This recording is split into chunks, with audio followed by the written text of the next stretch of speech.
Bismillah. Assalamualaikum sahabat. Wahai sahabat-sahabatku yang berangkat haji tahun ini. Anda sudah melunasi BP?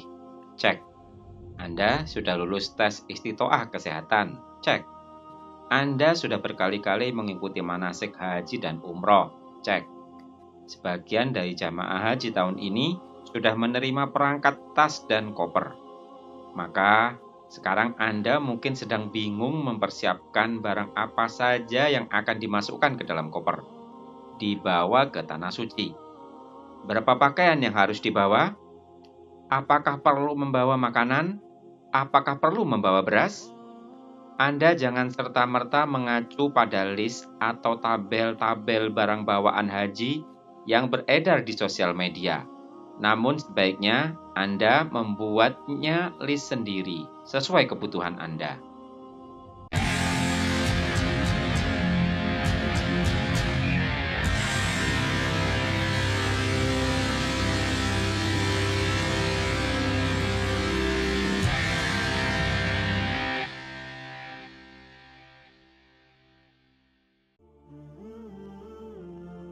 Wahai sahabat calon haji yang berbahagia, secara umum ada 7 jenis barang bawaan yang perlu dibawa ke tanah suci. Yang pertama, dokumen perjalanan. Yang kedua, pakaian dan perlengkapannya. Yang ketiga, makanan. Yang keempat, alat pelindung diri. Yang kelima, alat komunikasi. Yang keenam, obat-obatan. Dan yang ketujuh, peralatan merawat badan. Sebelum membahas 7 jenis barang itu, ada satu hal penting yang harus disiapkan, yang bahkan bisa menggantikan poin 2-7 itu. Apakah itu? Benar sekali, uang. Cukup membawa uang sebanyak mungkin, Anda sudah bisa memenuhi kebutuhan perjalanan haji. Selain dokumen perjalanan, Anda bisa membeli semua barang bawaan haji di Mekah atau di Madinah. Namun tentu saja harganya lebih mahal dan untuk makanan rasanya lain. Jadi kalau Anda ogah membawa-bawa barang, Anda cukup membawa baju ihram, dokumen perjalanan, dan uang sebanyak mungkin. Silakan kalau memilih seperti itu, Anda tidak perlu lanjut menonton video ini. Namun, bila uang Anda pas-pasan, silakan simak terus video ini sampai akhir. Anda tetap harus membawa uang untuk melakukan perjalanan haji. Berapa sih minimal uang yang harus disiapkan untuk bekal haji reguler? Untuk menghitung kebutuhan uang minimal, Anda harus tahu kebutuhan apa saja di tanah suci yang membutuhkan uang. Di tanah suci nanti, Anda akan membutuhkan uang untuk 1. Membayar hadyu atau dam haji tamattu. Merujuk tahun 2023, biaya tertinggi untuk membayar dam adalah di Bank Ar-Rajhi sebesar 750 real. Anda bisa mendapatkan harga yang lebih murah bila menggunakan jasa penyediaan dan penyembelihan dam. Sebagai contoh adalah Rumah Pemotongan Hewan atau RPH Al-Uqaisyah di Mekah. RPH ini digunakan oleh seluruh petugas haji Indonesia pada tahun 2023 lalu. Biayanya 600 real, sudah termasuk harga kambing jenis barbari, jasa penyembelihan, pengulitan, pembersihan perut, pendinginan atau storage cold, packing, dan biaya pendistribusian dam ke wilayah Mekah. Jadi kalau tahun ini disiapkan 750 real untuk biaya hadyu, insya Allah cukup. Yang kedua adalah biaya tarwiyah tanggal 8 Dzulhijjah. Tarwiyah adalah sunnah muakkad dalam haji. Jadi bila Anda tidak melakukannya, haji Anda tetap sah dan tidak perlu membayar dam. Namun sangat sayang bila haji yang hanya sulit diulangi lagi ini tidak dilaksanakan dengan maksimal. Jangan khawatir, meskipun tidak difasilitasi oleh pemerintah, Anda bisa menjalankan tarwiyah dengan aman dan nyaman karena difasilitasi oleh pihak maktab dengan membayar 300 real. Biaya itu sudah termasuk transportasi Mekah Mina, Mina ke Arafah, dan konsumsi selama di Mina. Yang ketiga, biaya tips jasa. Tradisi di Arab Saudi, khususnya saat musim haji, orang-orang yang melayani jamaah seperti sopir, porter, dan office boy hotel minta tips dari jamaah haji. Setiap kali memberi tips, Anda bisa menyiapkan 5 real. Tips-tips yang perlu disiapkan: 1. Sopir bus dari bandara ke hotel. 2. Porter menurunkan koper di hotel Makkah. 3. Porter menurunkan koper di hotel Madinah. 4. Sopir bus Madinah Mekah atau sebaliknya. 5. Sopir bus Mekah Mina untuk tarwiyah. 6. Sopir bus Mina Arafah. 7. Sopir bus Arafah Musdalifah. 8. Sopir bus Musdalifah Mekah. 9. Sopir bus dari hotel ke bandara. 10. Office boy hotel di Mekah. Dan 11. Office boy hotel di Madinah. Akan lebih efektif dan efisien, pembayaran tips ini dilakukan secara kolektif dalam rombongan. Anda bisa serahkan ke bendahara rombongan sebesar 50 real untuk seluruh tips-tips selama perjalanan haji. Bendahara dibantu para ketua regu yang akan membayarkan kepada para penerima tips. 3 poin ini sudah cukup untuk kebutuhan minimal Anda selama perjalanan haji. 1.100 real sudah cukup untuk kebutuhan Anda di Tanah Suci, bahkan mungkin lebih. Bila punya uang lebih, Anda bisa gunakan untuk biaya city tour di Mekah, wisata kuliner, dan beli oleh-oleh.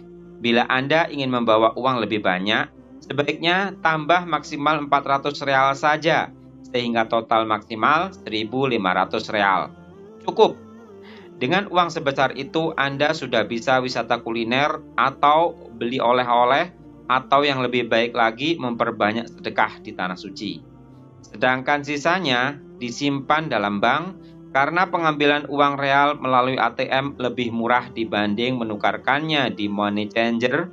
Pastikan kartu ATM Anda ada logo Visa atau Mastercard. Biaya pengambilan hanya Rp25.000 setiap transaksi. Begitulah wahai sahabat, membawa uang 1.500 real sudah lebih dari cukup untuk perjalanan haji reguler Indonesia. Saat di Tanah Suci, uang itu jangan dibawa-bawa semua ketika melakukan perjalanan ke Masjidil Haram, Masjid Nabawi, atau City Tour. Bawa saja secukupnya, sesuai kebutuhan. Sisanya simpan di dalam koper yang digembok di dalam kamar hotel. Insya Allah aman. Mungkin ada di antara sahabat yang bertanya, bagaimana dengan kebutuhan makan dan transportasi? Untuk haji reguler, petugas haji Indonesia sudah menyiapkan makan 3 kali sehari selama perjalanan ibadah haji, baik di Mekah, Madinah, Mina, Arafah, dan Musdalifah. Sedangkan untuk transportasi, disediakan bis dari wilayah hotel ke Masjidil Haram 24 jam. Anda bisa menunggu di depan hotel bila dilewati bis, atau berjalan sedikit ke tempat pemberhentian bis bila hotel tidak berada di jalan yang dilewati bis. Kalau di Madinah, hotel-hotelnya dekat Masjid Nabawi sehingga cukup ditempuh dengan jalan kaki. Nah, sekarang mari kita bahas barang apa saja yang masuk koper. Koper haji reguler terbuat dari bahan plastik kuat. Ada 2 jenis koper, yaitu koper bagasi dan koper kabin. Jamaah haji juga mendapat tas kecil untuk dokumen yang biasa disebut tas paspor. Jadi haji reguler mendapat 3 jenis tas. Koper bagasi ukurannya 26 inch dengan berat isi maksimal 32 kg. Bila berat melebihi batas, maka pemiliknya wajib mengurangi isi kopernya. Tidak ada toleransi kelebihan berat barang bawaan.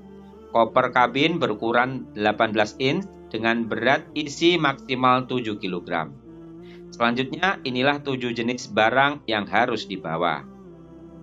Dokumen perjalanan. Dokumen terpenting adalah paspor. Pastikan paspor selalu berada di dalam tas-tas paspor. Jangan dikeluarkan kecuali penting. Sesampai di bandara kedatangan, paspor akan dikumpulkan oleh petugas. Sehingga selama berada di Arab Saudi, Anda tidak memegang paspor dan digantikan oleh gelang identitas yang terbuat dari logam. Pastikan gelang ini selalu terpakai kemanapun, jangan dilepas kecuali di dalam kamar. Bawa semua dokumen kesehatan, bila Anda menerima dari tim kesehatan. Bila tidak terima, tidak apa-apa. Itu berarti dokumen Anda disimpan mereka. Sebaiknya Anda menyiapkan meterai 10.000 sebanyak 2 helai untuk jaga-jaga bila diperlukan membuat surat pernyataan. Ketika Anda ingin tarbiyah, biasanya harus membuat surat pernyataan di atas meterai. Yang kedua adalah pakaian dan perlengkapannya. Ada 4 jenis pakaian plus 2 seragam yang dibutuhkan jamaah haji. 1. Pakaian ihram. 2. Pakaian ibadah. 3. Pakaian santai. 4. Pakaian dalam. Ditambah seragam batik nasional dan seragam KBIHU bagi yang bergabung dengan KBIHU. Pakaian ihram sudah jelas ya. Untuk laki-laki adalah 2 helai kain tak berjahit. Sedangkan untuk wanita adalah pakaian terbaik yang menutup seluruh badan kecuali wajah dan telapak tangan. Jadi 1 set pakaian ihram bagi wanita adalah kerudung lebar, pakaian longgar, dan kaos kaki. Warnanya polos, sebaiknya putih. Sejatinya seluruh pakaian yang memenuhi syarat digunakan sholat bisa digunakan sebagai pakaian ihram jamaah haji wanita. Jumlahnya 2 set. Untuk cadangan bila terkena najis saat umroh atau dalam proses haji di Mina, Arafah, Musdalifah. Pakaian ibadah adalah seperangkat pakaian yang digunakan untuk sholat, khususnya di Masjidil Haram dan Nabawi. Untuk laki-laki maupun wanita harus memilih pakaian terbaik sebagai pakaian sholat. Yang terbaik itu tidak harus mahal ya. Pakaian santai adalah yang dikenakan ketika sedang santai di hotel atau tenda Mina saat mabit di hari tasyrik. Hati-hati, meskipun untuk dipakai santai, pakaian yang dibawa dan dipakai di hotel ini harus menutup aurat, baik jamaah haji perempuan maupun laki-laki. Selama ada orang lain yang bukan mahram, wajib menutup aurat. Jamaah perempuan wajib selalu berkerudung dan yang laki-laki harus menutup aurat antara pusar sampai lutut. Jangan pakai celana pendek yang menampakkan paha atau terlalu ketat sehingga terlihat lekuk-lekuk alat kelamin dan pantat. Pakaian santai ini jangan dipakai untuk sholat, apalagi ke masjid. Jangan pakai atasan kaos oblong ketika pergi ke masjid. Loh, emangnya kenapa? Kan sudah menutup aurat. Benar, tapi itu tidak beradab. Allah berfirman dalam surat Al-A'raf ayat 31. Hai anak Adam, pakailah pakaianmu yang indah di setiap memasuki masjid. Jadi, jangan mengenakan pakaian santai untuk pergi ke Masjidil Haram dan Nabawi. Ganti baju dengan pakaian ibadah yang sudah Anda siapkan. Jenis pakaian terakhir adalah pakaian dalam.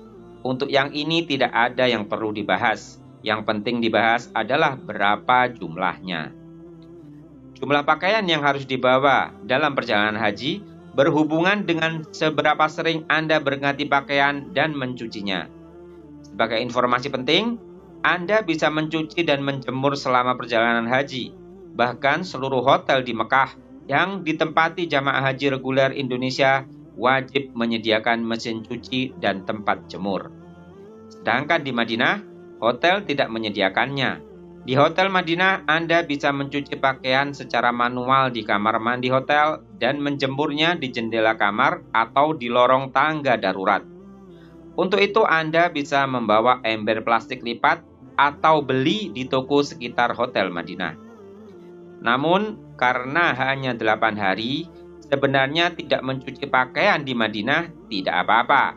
Nah, inilah yang akan kita gunakan untuk menghitung jumlah pakaian yang dibawa dalam perjalanan haji.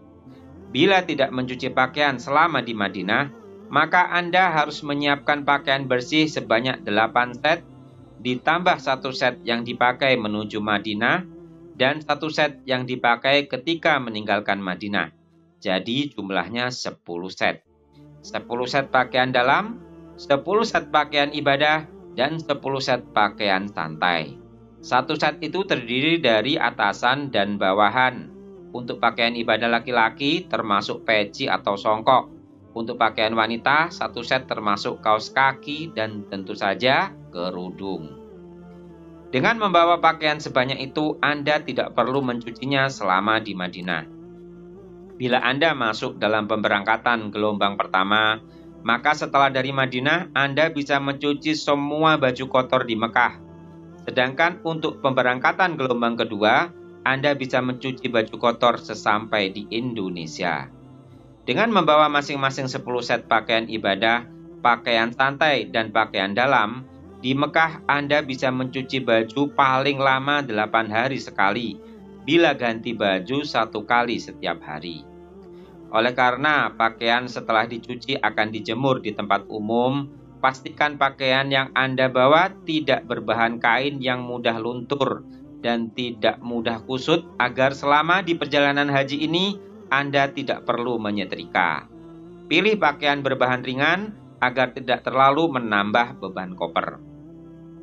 Nah, karena ada proses mencuci, jangan lupa membawa deterjen bubuk dalam bentuk saset sesuai kebutuhan. Atau Anda bisa membelinya di sana dengan harga yang lebih mahal. Untuk menjemur pakaian, Anda juga perlu membawa jepitan jemur berbahan besi atau bisa menggunakan jepitan kertas seperti ini. Jepitan jemuran berbahan plastik seringkali tidak kuat menahan terpaan angin yang sangat kencang di sana. Bawa jepitan jemuran minimal 10 buah. Anda juga perlu membawa hanger kawat sejumlah 10 buah. Meskipun di Hotel Mekah sudah terpasang tali jemuran yang dipasang jemaah-jemaah haji sebelumnya, tidak ada salahnya Anda membawa juga tampar plastik. Tali tampar kecil bisa digunakan untuk pasang hijab di tenda Arafah atau Mina, meskipun juga belum tentu dibutuhkan. Tidak ada salahnya kan membawanya? Toh ringan dan tidak memakan tempat di dalam koper. Maka, terkait dengan pakaian dan perlengkapannya, yang perlu masuk daftar barang bawaan haji adalah 1. Pakaian ihram 2 set, 2. Pakaian ibadah 10 set, 3. Pakaian santai 10 set, 4. Pakaian dalam 10 set, 5. Baju seragam nasional dan seragam KBIHU atau seragam travel, 6. Jepitan besi untuk menjemur baju 10 buah, 7. Deterjen saset minimal 10 saset, 8. Hanger 10 buah, 9. Tampar plastik kecil 1 gulung, 10. Ember plastik lipat. Makanan. Selanjutnya mari kita bahas makanan yang perlu dibawa dalam perjalanan ibadah haji. Sekarang tidak perlu lagi bawa beras karena jamaah haji baik reguler maupun plus atau khusus akan mendapat makanan secara penuh 3 kali sehari. Tidak perlu lagi memasak nasi, namun rasa lauknya belum tentu sesuai selera. Bagi Anda yang selalu mampu menikmati makanan dengan rasa apapun, tidak akan bermasalah dengan menu catering jamaah haji.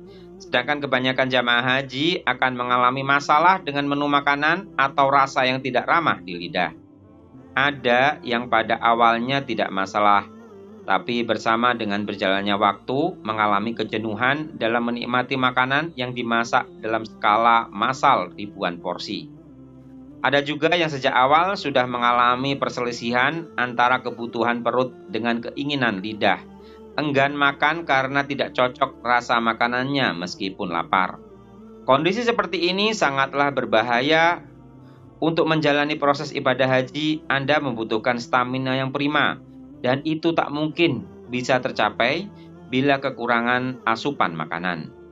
Oleh karena itu, Anda perlu membawa makanan-makanan pembangkit selera, seperti mie instan yang biasa dan senang Anda makan di Indonesia, bawang goreng, aneka sambal kesukaan Anda. Sekarang sudah banyak dijual sambal-sambal kemasan praktis, abon, bumbu pecel, bumbu instan. Sekarang juga sudah banyak dijual bumbu-bumbu instan untuk aneka resep makanan. Anda bisa mengolah kembali nasi maupun lauk-lauk menu catering untuk dijadikan menu yang lebih lezat menurut selera Anda. Minuman instan saset kesukaan, bawa minuman yang biasa dan sangat suka Anda minum di Indonesia. Minuman-minuman seperti ini sangat bermanfaat untuk menenangkan dan menyegarkan pikiran, meningkatkan positif mood. Berapa jumlahnya? Secukupnya koper. Ketika berangkat dengan membawa pakaian yang sudah Anda siapkan tadi, sisa kapasitas dan ruang koper Anda sebaiknya diisi dengan bahan-bahan makanan penambah selera ini. Kalaupun sampai pulang nanti ada yang tidak termakan, banyak sekali orang di Arab yang dengan senang hati menerimanya. Untuk mengolah makanan berkuah, Anda bisa menggunakan heater listrik yang model batang dengan tempat pengolahan baskom atau muk logam besar. Heater listrik batang juga bisa digunakan membuat minuman panas. Baskom bisa beli di toko-toko sekitar hotel. Heater listrik batang bisa Anda bawa dari Indonesia. Sedangkan bila memerlukan rice cooker, Anda bisa patungan dalam satu regu. Harga rice cooker sekitar 80-100 real. Rice cooker tidak untuk menanak beras menjadi nasi, tapi untuk mengolah nasi catering menjadi lebih lezat dengan tambahan bumbu. Tentu saja, itu juga dilakukan secara berkelompok. Rice cooker juga bisa digunakan untuk membuat sop, rawon, kari, dan makanan-makanan berkuah lainnya dengan memanfaatkan lauk dari catering.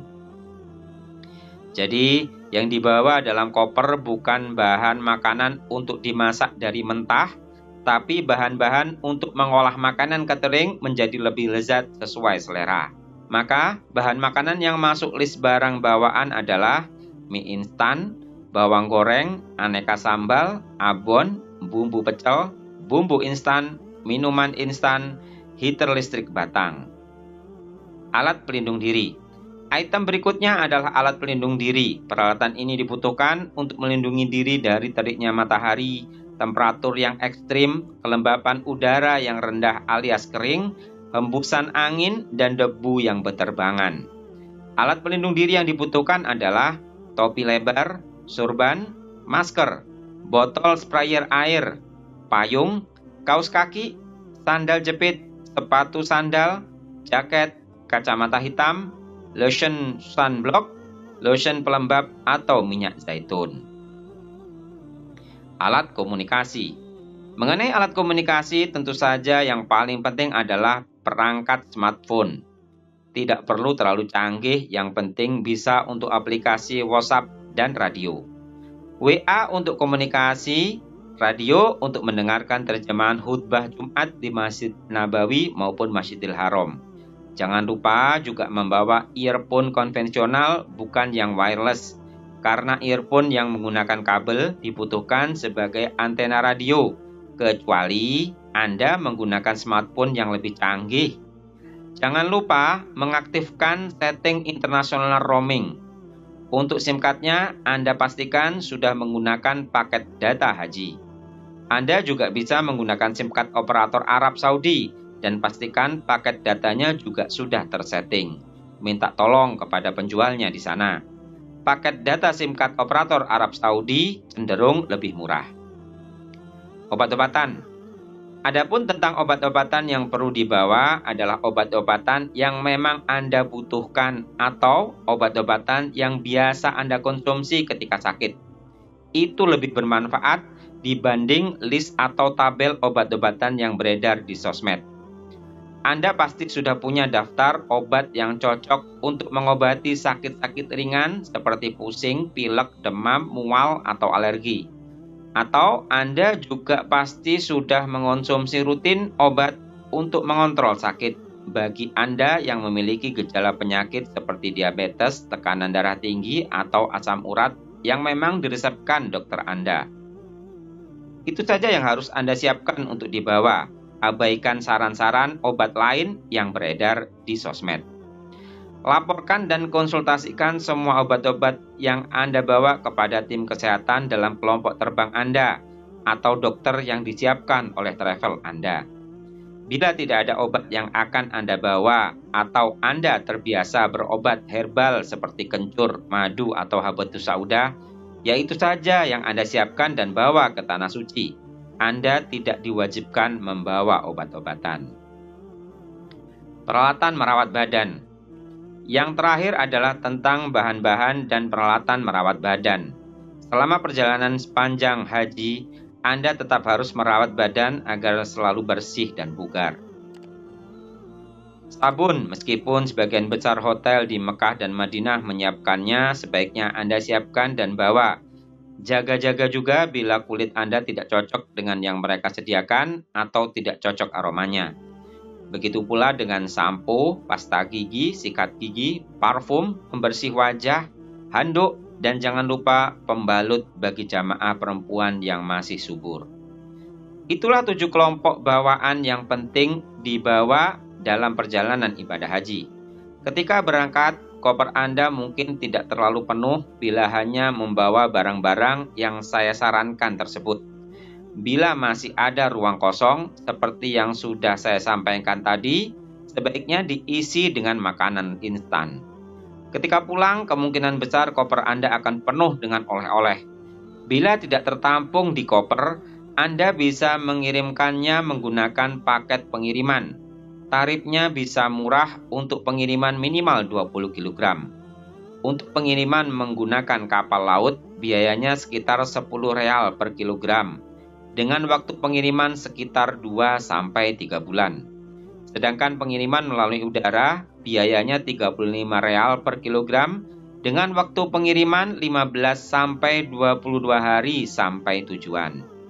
Wahai sahabat, silakan persiapkan bekal logistik Anda sebaik mungkin agar perjalanan haji Anda lebih lancar dan nikmat. Semoga Allah meridhoi Anda dan berhasil menggapai haji mabrur. Amin.